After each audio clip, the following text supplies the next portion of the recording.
Hello everyone, I welcome you again on this पराक्रम series. जैसा कि हम लोग पराक्रम सीरीज़ के थ्रू एमसीक्यू फॉर्मेट में जो है वो रिटेल बैंकिंग और वेल्थ मैनेजमेंट के कंपोनेंट को कवर करने की कोशिश कर रहे हैं। तो आज के इस सेशन में हम लोग डिस्कस करेंगे इंपॉर्टेंट रिटेल लायबिलिटी प्रोडक्ट्स के पार्ट नंबर 1 को। Let's get started with MCQ. First of all देखिए, which of the following statements regarding current account are correct. Your statements are current account are not interest bearing.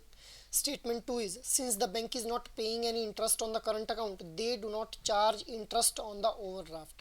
Your options are 1 only, 2 only, both 1 and 2, neither 1 nor 2. Current account के regarding यहाँ पे question frame किया गया है. What should be the right answer for this question? The right answer will be option number A itself, that is second statement जो है वो सही नहीं है. अब हम लोग देख लेते हैं कि ये जो क्वेश्चन है ये फ्रेम किया गया है इस chapter number 8 that is important retail liability products से. अब हम लोग इस क्वेश्चन के रिलेटेड टॉपिक्स को भी यहाँ पे स्टडी कर लेंगे साथ साथ में. देखिए, सबसे पहले हम लोग स्टार्ट करते हैं with the introduction of this important retail liability products. अब देखिए, बैंक्स के अगर हम फंक्शनिंग की बात करें, हाउस होल्ड्स जो हैं वो अपना सरप्लस फंड डिपॉजिट करते हैं बैंक्स के पास, और बैंक्स फिर इन्हीं फंड्स को आगे जो है वो लेंड कर देते हैं in the form of loans to the business firms और द गवर्नमेंट इटसेल्फ. अब एक्चुअल में ये जो बैंक्स हैं ये कर क्या रहे हैं, ये मोबिलाइज कर रहे हैं सेविंग्स को. किसकी सेविंग्स को? हाउस होल्ड्स की सेविंग को. And channelizing them to the productive use. अब ये जो बिजनेस फर्म्स या फिर गवर्नमेंट के पास फंड्स आया इन the form of loan, in funds को ये आगे इन्वेस्ट करते हैं कहीं ना कहीं इकोनॉमी को ग्रो करवाने के लिए, या फिर एक प्रोडक्टिव यूज़ इस फंड का जो है वो किया जाता है by the business firms and the government. Banks ने यहाँ पे जो है वो तीन कंसर्न हम लोगों को सॉल्व करके दिखाए हैं फॉर द सेवर्स इटसेल्फ. सबसे पहला कंसर्न था सेफ्टी का, कि वैसे तो ये हाउस होल्ड जो थे अपने सरप्लस फंड्स को या फिर सेविंग्स को अपने पास भी रख सकते हैं, but they would not have been safe in that condition. Next is liquidity. अब देखिए, बैंक्स के अंदर अगर ये फंड्स अपने जमा करवाते हैं तो जब भी इनको ज़रूरत पड़ती है इन फंड्स को ये विड्रॉ कर सकते हैं. तो बैंक्स ने इनके इस पर्पज़ को भी सॉल्व कर दिया कि लिक्विड रखते हैं इनके फंड्स को. ठीक है. इसके अलावा रिटर्न. अब अगर ये हाउस होल्ड अपने पास ही सरप्लस फंड को रखकर अपने पास ही रख के छोड़ेंगे तो उस केस में कोई भी रिटर्न इनको नहीं मिल पाएगा. जबकि बैंक्स में अगर ये इन फंड्स को जो है वो डिपॉजिट करवाते हैं तो उन डिपॉजिट्स के ऊपर जो है वो रेट ऑफ इंटरेस्ट की फॉर्म में जो है वो एक रिटर्न इनको देखने के लिए मिलता है. और ये सारी चीज़ें जो है वो डिमांड डिपॉजिट के थ्रू जो है वो की जा सकती हैं by the customers itself. Moving ahead, अब हम लोग बात कर लेते हैं. देखिए, बैंक्स जो हैं these are the only financial institutions that can accept demand deposits and issues cheques. अब दीज जो फंड्स हैं those can be withdrawn on demand basis by cheques, writing a letter to the bank, ATMs या फिर online transactions के through भी funds को जो है वो विड्रॉ किया जा सकता है.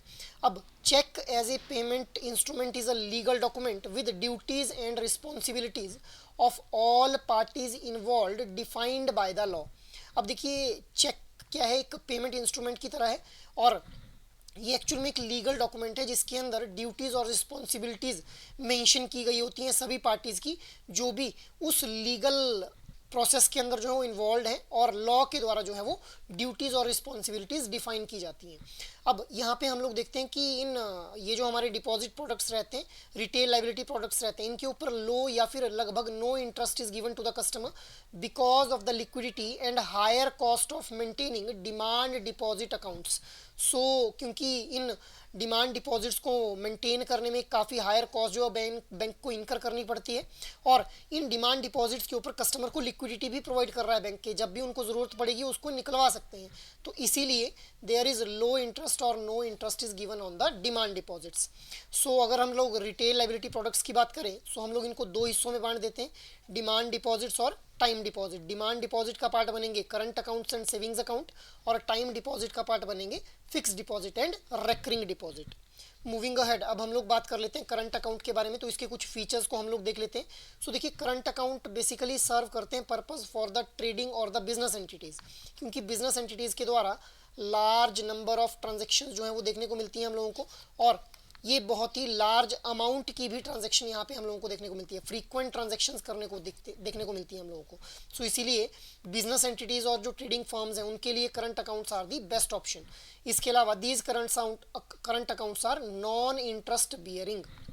इनके ऊपर किसी भी तरह का कोई इंटरेस्ट जो है वो कस्टमर को नहीं दिया जाता है। सो यहीं से आपके लिए जो क्वेश्चन था वो फ्रेम किया गया था, जो हम लोगों ने सबसे स्टार्टिंग में भी डिस्कस किया।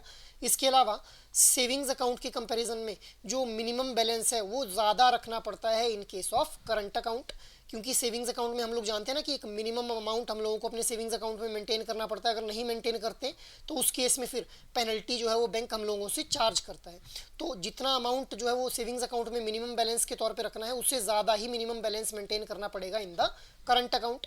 इसके अलावा करंट अकाउंट के ऊपर जो है वो ओवरड्राफ्ट फैसिलिटी प्रोवाइड की जाती है कस्टमर्स को, मतलब short term loans are be given to the customers, और इन ओवरड्राफ्ट फैसिलिटी के ऊपर जो है वो फिर बैंक के द्वारा इंटरेस्ट चार्ज किया जाता है कस्टमर्स से।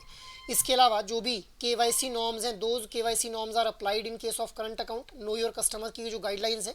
इसके अलावा no restriction on the number and amount of deposit is there, मतलब करंट अकाउंट में आप जितने नंबर ऑफ टाइम्स जो है वो फंड्स को डिपॉजिट करें और जितना लार्ज अमाउंट आप चाहते हैं उतना लार्ज अमाउंट डिपॉजिट करें, there is no restriction on that. So these are the features of the current account. Moving ahead, अब हम लोग बात कर लेते हैं एडवांटेजेस के बारे में। सो देखिए एडवांटेजेस को हम लोग जो है वो दो बिहाफ पे डिस्कस करेंगे, on the behalf of customer and for the bank and economy itself. अब कस्टमर के बिहाफ पे अगर बात की जाए, सो ये जो करंट अकाउंट्स हैं, these provides smooth and prompt business transaction to the customers, जो भी बिजनेस एंटिटीज़ या फिर ट्रेडिंग फर्म्स रहती हैं। इसके अलावा there is no limit on the withdrawal subject to the cash transaction tax, इसके बारे में अभी हम लोगों ने बात की। Next is deposit in current account from any branch with a nominal charge, मतलब अगर मान लो कोई एक कस्टमर है जिसका जो अकाउंट है करंट अकाउंट ए ब्रांच में है, तो वो बी ब्रांच से भी, सेम ही बैंक की बी ब्रांच से भी अपने इस करंट अकाउंट में फंड्स को डिपॉजिट कर सकता है by paying a nominal charge. Next is electronic fund transfer, periodical statements, third party cheques with endorsement are being provided to the customers in case of current account. Next हम लोग बात कर लेते हैं कि बैंक और इकोनॉमी के लिए क्या कुछ एडवांटेजेस हम लोगों को देखने को मिलती है करंट अकाउंट की। सो देखिए जो ये करंट अकाउंट है, it improves net interest margin for the bank. अब इसका मतलब क्या है नेट इंटरेस्ट मार्जिन का, कि हम लोग जानते हैं कि करंट अकाउंट के ऊपर कोई भी इंटरेस्ट जो है वो कस्टमर्स को नहीं दिया जाता है, जबकि अगर जो लोन्स वगैरह डिसबर्स किए जाएंगे उनके ऊपर एक इंटरेस्ट की फॉर्म में इनकम जो है वो रिसीव होगी कस्टमर बैंक को। तो उस केस में ये जो इंटरेस्ट, कोई भी इंटरेस्ट नहीं दिया जा रहा है बट लिया जा रहा है इंटरेस्ट, इसके बीच में जो गैप है it is very much large which improves net interest margin for the bank. इसके अलावा ये जो करंट अकाउंट है it act as a performance indicator, मतलब जितने ज़्यादा करंट अकाउंट जो है एक बैंक के पास होंगे उतना जो है वो अच्छा उस बैंक को एफिशिएंट माना जाएगा। ये माना गया है कि 35% कासा डिपॉजिट्स अगर जिन बैंक्स के पास हैं, those banks will perform better with respect to the other banks. CASA क्या है, current accounts and savings account.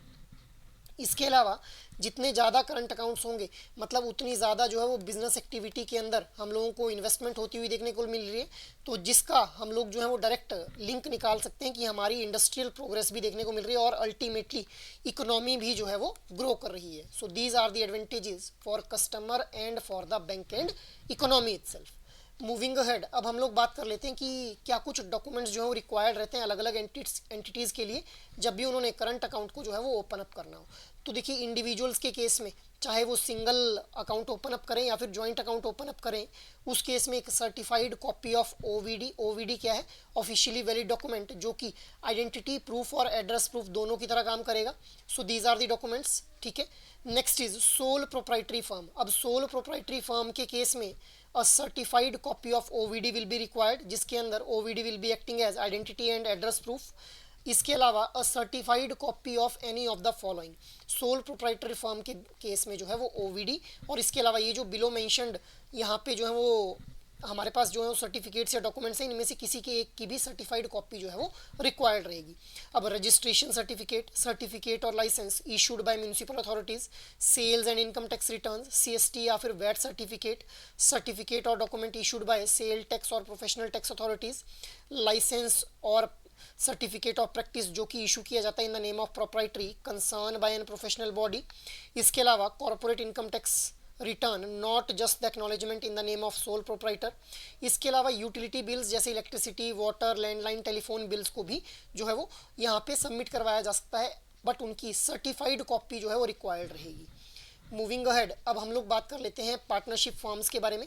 सो देखिए पार्टनरशिप फॉर्म के केस में registration certificate, partnership deed or OVD of all the partners as per the master direction on KYC। अब partnership deed का मतलब क्या है, जहाँ पे सारी टर्म्स और कंडीशंस जो है वो मेंशन की गई होती हैं पार्टनरशिप फर्म के जो भी पार्टनर्स रहते हैं कि उनको प्रॉफिट की शेयरिंग किस हिसाब से करनी है, या फिर अगर लॉस होता है तो उसको किस अकॉर्डिंग जो है वो शेयर किया जाएगा।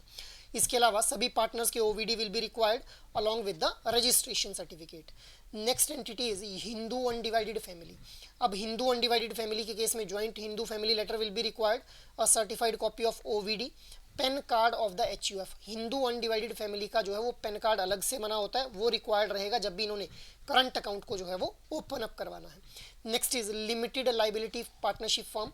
सो लिमिटेड लाइबिलिटी पार्टनरशिप फर्म के केस में certificate of incorporation, copy of resolution, PAN card of the limited liability partnership firm, ठीक है। इसके अलावा OVD of the designated partners as per the master direction on KYC itself। So these are various documents जो कि अलग अलग entities को अपना करंट अकाउंट ओपन अप करने के लिए रिक्वायर्ड रहेंगे। Now try to answer out this question guys.